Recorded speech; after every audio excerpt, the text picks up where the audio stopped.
Everybody stand by. There's more breaking news we're following. We're also learning about a secretive military program. Why did American taxpayers fund research into UFOs to the tune of $22 million?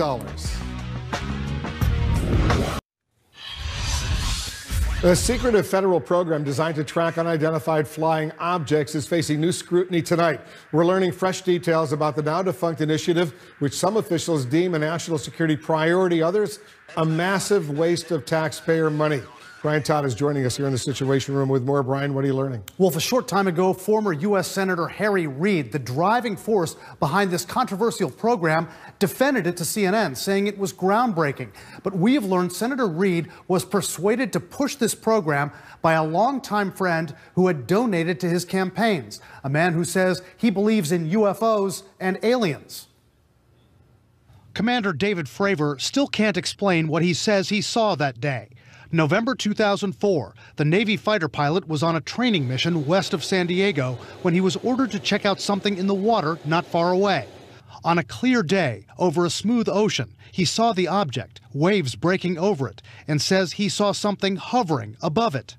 It's randomly moving north, south, east, west, just random, just stopping, going the other direction, like you could do with a helicopter, but a little bit more abrupt. It looks like a 40-foot-long tic-tac with no wings. Fravor says he and his four-man team tracked the object for several minutes until it just disappeared. Tonight, CNN has learned the Pentagon had a secretive program to research UFOs like the one Fravor spotted. The project was called the Advanced Aviation Threat Identification Program, run by an official named Luis Elizondo. I think this is a national security imperative. We have clear things that we do not understand how they work, operating in areas that we can't control. A defense official tells CNN the program cost at least $22 million over 5 years before it was shut down in 2012.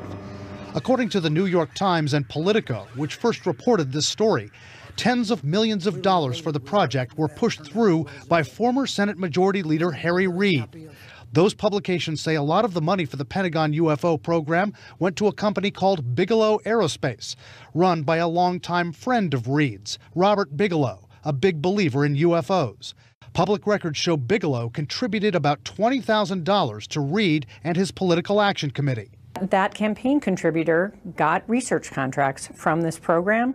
That just is a bad picture. It doesn't look good for anybody. It's hard to imagine that something that came about that way and profited somebody who pushed for the program was a good use of taxpayer money.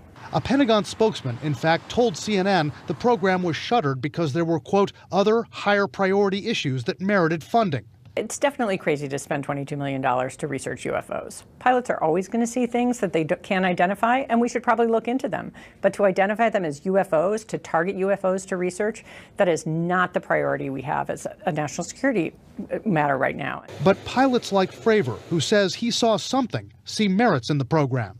What if it is real? Because I think it's real because I saw it. And what if there's more of these?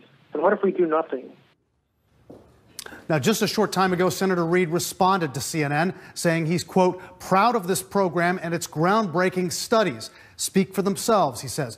Reid says it's silly and counterproductive to politicize the serious questions raised by the work of the UFO program. The head of that aerospace firm, Robert Bigelow, did not respond to CNN's multiple requests for comment by our deadline. Wolf? Brian, there's also information that former Senator Reid tried to keep information about this entire program out of public view. That's right, Wolf. The New York Times says Reid acknowledged to them that he and two other senators, Ted Stevens and Daniel Inouye, both deceased, did not want public debate on the Senate floor over this program. Reid told the Times that the funding for the project was so-called black money, meaning that was secret money for classified programs. They just didn't want it talked about. Brian Todd reporting for us. Brian, thank you.